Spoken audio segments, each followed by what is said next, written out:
Donc les ingrédients de l'optimisme, il y en a deux grands finalement. Donc ça c'est les scientifiques qui nous amènent ces informations. C'est que l'état d'esprit optimiste, il a deux caractéristiques. La première, c'est le côté positif. Donc ça tout le monde s'en doute un petit peu, c'est un peu ce qu'on sait, c'est un peu les idées reçues. Mais la deuxième caractéristique est un peu moins connue, c'est le fait d'être réaliste. D'accord ? Et donc, par rapport à ces deux caractéristiques, on peut différencier 4 formes, 4 états d'esprit différents. Premier état d'esprit, des gens qui ne sont ni réalistes, ni positifs, c'est ce qu'on va appeler un état d'esprit défaitiste. C'est... Vous n'avez pas le droit de penser à des gens, enfin... C'est les gens pour qui rien n'est jamais possible. Quoi qu'on fasse, enfin, ça sert à rien, d'accord ? Le deuxième état d'esprit, c'est quand on est négatif, pas forcément positif, mais qu'on est réaliste, c'est-à-dire qu'on s'appuie sur des éléments concrets, tangibles, sur des preuves. C'est l'état d'esprit pessimiste, d'accord ? Là, je viens de dire que ça ne va pas être possible pour telle et telle raison, parce qu'on l'a déjà essayé, parce qu'on s'est déjà planté, pour plein de raisons différentes. Le troisième état d'esprit, c'est quand on est très positif, mais qu'on n'est pas du tout réaliste. Celui-là, le voilà, c'est l'état d'esprit rêveur. Donc ça, c'est un peu le monde des bisounours. C'est tout le monde est gentil, tout le monde m'aime bien, tout va toujours bien se passer, il n'y a pas vraiment de risque. Voilà. Et souvent, on mélange, on confond un peu optimiste et rêveur. D'accord ?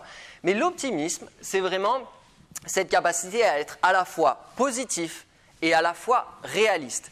Et vous allez voir que nous, dans la conférence, on va découvrir le troisième ingrédient qui est juste lié à l'optimisme, c'est le côté actif.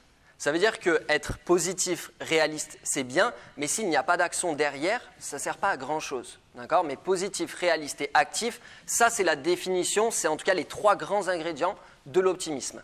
Ça vous parle ? Ouais. Et donc il y a une petite métaphore qui peut raconter ça, c'est 4 personnes qui sont dans un bateau. Et donc vous avez, il y en a un qui tombe à l'eau, non c'est pas ça. Donc quand le pessimiste se plaint du vent, le défaitiste abandonne tout espoir de survie, tandis que le rêveur espère que le vent tourne, pendant que l'optimiste ajuste les voiles. Et donc nous c'est vraiment ça qu'on va rechercher. Et ce qui est intéressant avec ces 4 états d'esprit-là, c'est qu'en fait ils sont communs à l'ensemble des êtres humains. C'est qu'on a tous ces 4 états d'esprit en nous. Il y en a qui sont plus ou moins développés et selon les contextes, selon les situations, selon les moments de notre vie, parfois je vais être plutôt rêveur, parfois je vais être plutôt optimiste, parfois je vais être plutôt défaitiste, parfois pessimiste. Et la bonne nouvelle, c'est qu'il n'y en a aucun qui est négatif, il n'y en a aucun qui est mal. Les 4 sont très bien, simplement ils vont nous donner accès à des ressources différentes. D'accord ? Donc par exemple, quand on est pessimiste, ça peut activer les ressources du doute, ça peut activer le côté sceptique, nous on aime bien ça en France, le côté un peu sceptique, remettre en question, et l'optimisme va nous apporter par exemple de la créativité, de l'enthousiasme, de la motivation. Donc c'est vraiment, il n'y en a aucun qui est mieux que l'autre, simplement il nous donne accès à des réalités différentes. Il y a une citation qui dit que les optimistes ont inventé les avions pendant que les pessimistes ont inventé les parachutes, par exemple.